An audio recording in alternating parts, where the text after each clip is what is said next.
I thought, again, we battled hard, fought hard, made a lot of winning plays down the stretch, and they made their free throws late. Thompson made a great pass, made a great play. If there was something I wish I could have done a little bit different, maybe get a timeout after we did hit that three, just to set our defense, make sure we're matched up properly for that last possession. And but outside of that, I can't, be disappointed with our team. I knew following their loss the other night that they would be a different team tonight in terms of being ready to play after their pause that they had last week.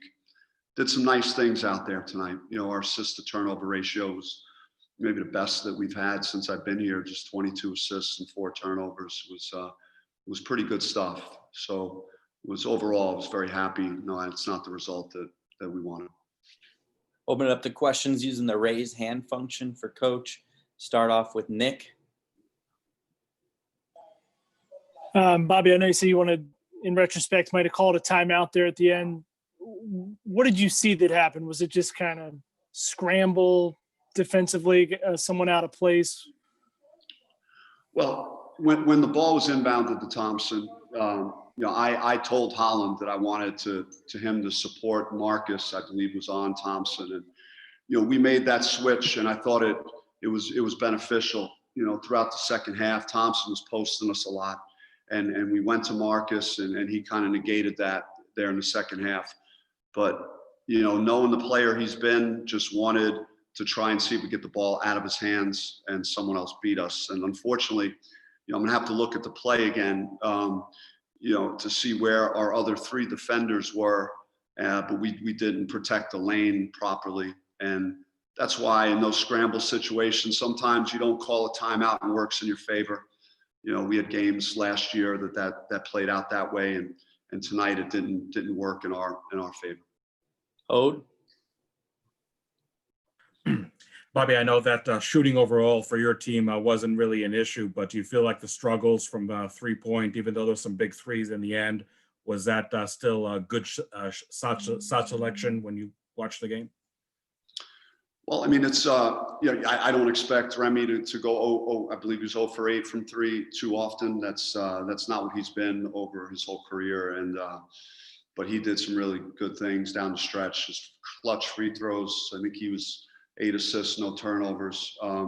So it's hard to really, knock his performance. And, he had some big steals during the stretch where it kind of reignited our energy in the second half. So, we need to do that a little better. I just mentioned that to the team. And just not necessarily that cost us the game, but just overall, if you look at our last 3 games, our opponent has made about 3 or 4 more threes than we have. And our numbers, I don't think, are reflective of our ability to shoot it. And so we gotta do a better job of connecting from 3. Doug? Bobby, is it offensively, you mentioned you guys moved the ball so well. You shot 50%. You didn't turn the ball over much. Just as a coach, how frustrating is it when you play pretty well offensively and still can't get a win? Yeah, I mean, it came down to, a lot of little things there late. We can't foul a 3-point shooter. I know that, again, he had a really good game going, but can't give away, 3 points there at the free throw line. And, there are a bunch of other reasons that we didn't get the victory tonight. I think the rebounding component, it bothered us in patches. There were times where I thought one time in the second half that Oregon State ran every out of bounds play that they have in their playbook, because, we just couldn't get the rebound, kept going out of bounds. They would run another out of bounds play. And it was just it's like a segment in our practice where we're trying to, execute under out of bounds. So we gotta, keep working on that, keep addressing it. Hopefully we get Jalen Graham back next week to get, more of a presence inside.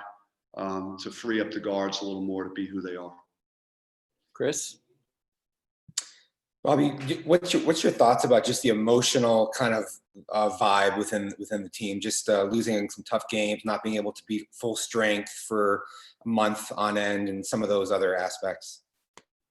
I actually loved our locker room, and that's what I said. The first thing I did when I walked in after was just looked around, and I kind of saw every guy and saw how disappointed they were, and that's an indicator of how much they're investing, and that they want to win. And I can't say that I saw that after Villanova, and maybe early in the season, especially in the non-conference. So definitely on to something in terms of stepping up, trying to win these things, making winning plays, hitting big shots, hitting free throws.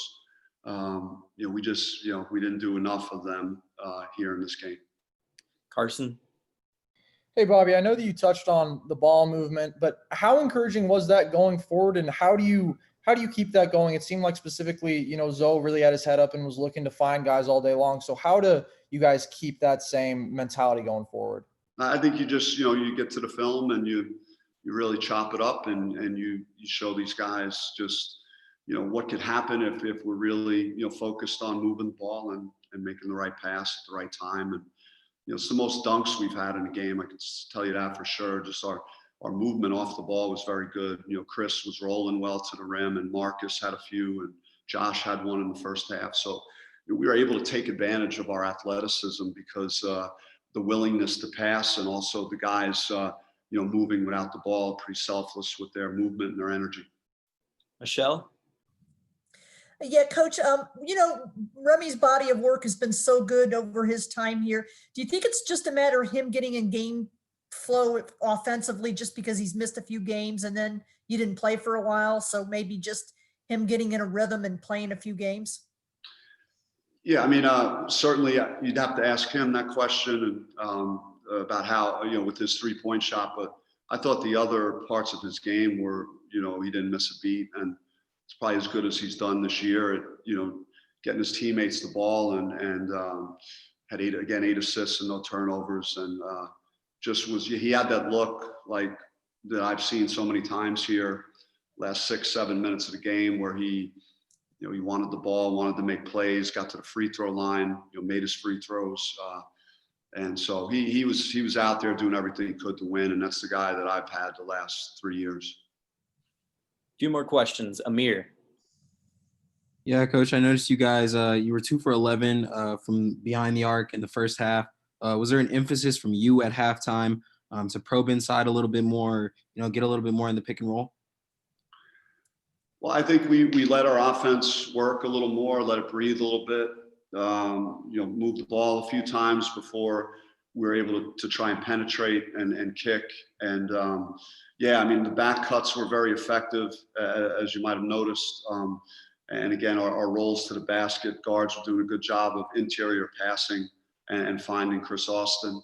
And then, late in the game, I think it shows you, what we've been saying about Marcus Bagley and just how special he is to make those 3 big threes, especially the last one was a tough one. I mean, he was had a hand in his face. It was a heck of a shot. So I'm pleased that we made some strides here in this game with our offense. It's very frustrating though when you're 1-3 in a conference and you've lost 3 games that you certainly you're right there in the last possession each game, and you have a chance to win the last 3 minutes. So we got to figure out a way to close these games out. That's what we did last year. We closed a lot of close games out, and they just haven't been going our way this year. Nick King? Bobby, that's exactly where I was going to go. There was, overtime, UCLA have a lead and probably 7 minutes left against SC, and that's tight, obviously, tonight. Do you feel like you guys are almost owed one here, just getting a little bit unlucky as far as the final results are going? Yeah, I mean, you kind of gotta make your own luck. I don't know how to make any other excuses than that. I mean, they did the things they needed to do to try and win. I thought we did for the most part. Like I said, I think if I could do one thing different, it would have been calling that timeout, possibly just to maybe get a couple of bigger bodies on the court for that last play. I think we're pretty small at that juncture. But so I take ownership of that too. It's not like me running in here telling you, hey, you know, we shot 5 for 21. It's their fault. You know, we're all in this together. And I certainly take a lot of responsibility to not have done that. And that's what my heart was telling me to do in that moment when he hit it. But I you know, something else was telling me to let it go. And so yeah, it's going to come down to, you know, split second decisions like that. Again, can't foul 3-point shooters. I can't, you know, have a gut instinct and then go against it. And, you know, we got to figure out a way to make a few more plays than our opponent. Thanks for the time, Coach. Thank you. Thanks, Coach.